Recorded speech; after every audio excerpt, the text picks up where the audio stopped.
Hey guys, what's going on? Today we are doing something that a lot of you may not agree with. It involves this tool right here. Okay. So we're playing with death today. It involves this though and that. You might get where this is going. So I got the old coil spring out, spindle off and all that jazz. Got the old one out. Probably need to come in and clean all this junk out.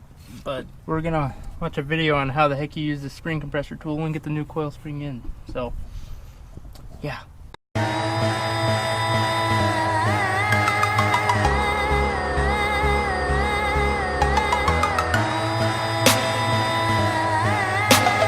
Indigo Production.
And there's one side done.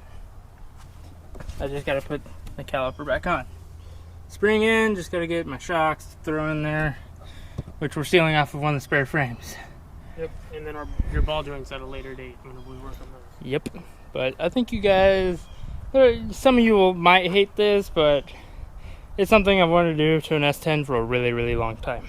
This is just kind of the cheap way to do it for now until I can save up the money and buy the expensive one. But I'm gonna get this other side done, throw wheels back on it, and catch back up with y'all in a minute. Alright, I pulled the trigger.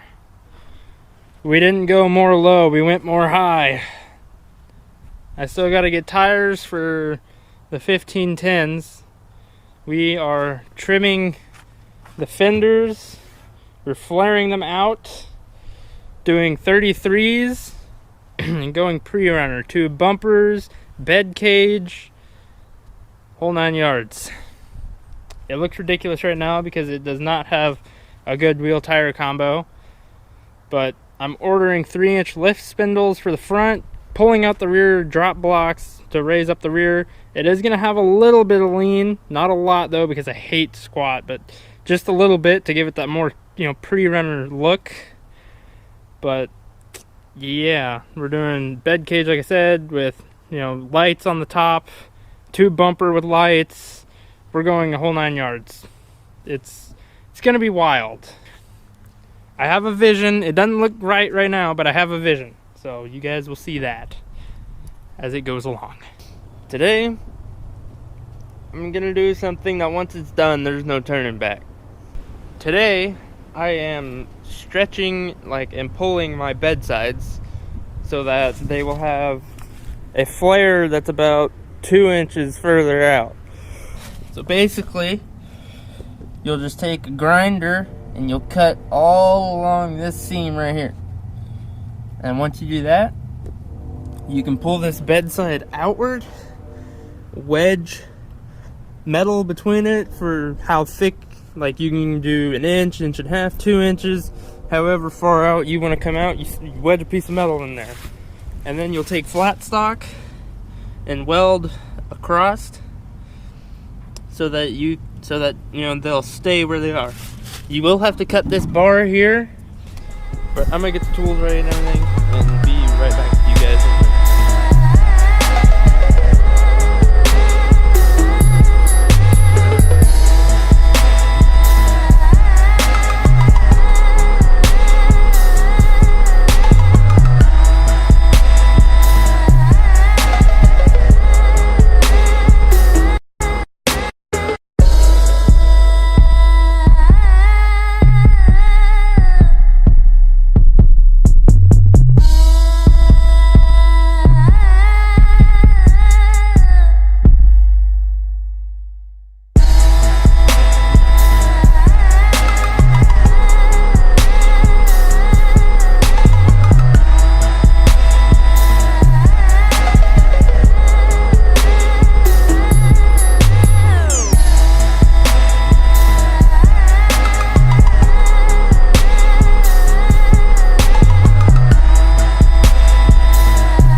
All the way around. And I went ahead and cut that. So it makes your bedside all flimsy, but it's gonna help with the look. So I'm gonna go find something about 2 inches thick, maybe bigger. I don't know how wide I want to go. And then you just wedge it between them two pieces you just cut. Make you some plate, and then you just weld them in. So I'm gonna get on that. All right, so right now I have this board just stuck up in the wheel well to space out my thing, the bedside. I gotta pull that out and weld it back. Here's the after. Not sure how much you can notice it on camera, but it's flared out a lot more from what it was, for sure. Gosh dang, these GoPro batteries keep dying real quick. Here's the side without it. The side with the bedside pulled. It's a big difference.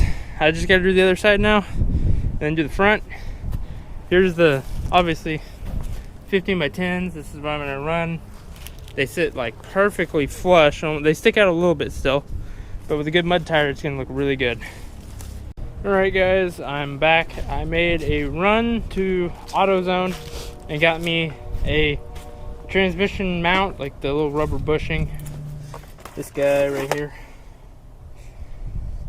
For my transmission mount, which came in today. Which I will be installing along with my clutch line, hopefully. Which we got off of Steiner. Thanks, buddy. But right now, I'm still chipping away at these bedsides. My wheel's getting a little bit too small now. I can't get up in these little crevices right here because of this sharp angle. So I gotta change out the wheel after I find the grinder key and keep cutting. But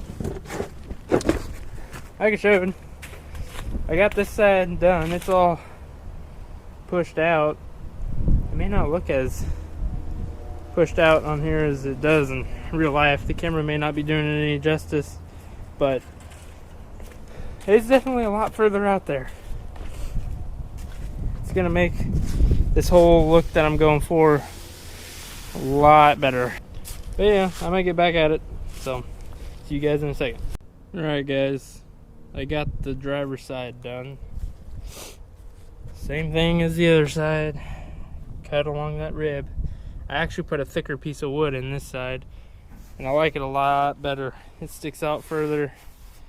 It's honestly got more flair and everything, kind of how the Prerunners do. I'm gonna do the front fenders eventually. I'm not jumping on those too soon because I got to figure out how I can flare them out like this. But yeah, the bedsides are done. This is with a 15 by 10 with, I believe it's like 4-inch back spacing, and it basically sits flush with the bed. I mean, this thing flares out real hard. Tomorrow I'm going to put in my cross member, my training cross member, do my bushing and everything, get that all done up in the clutch line, and maybe if I can get the fuel pump wired in, and if we're lucky enough, we'll be driving this tomorrow. So I'll catch you guys next time. Thanks for watching. Don't forget to like, comment, subscribe, hit that bell notification so you know every time we upload, because we're trying to get more consistent with our uploads now. Thanks.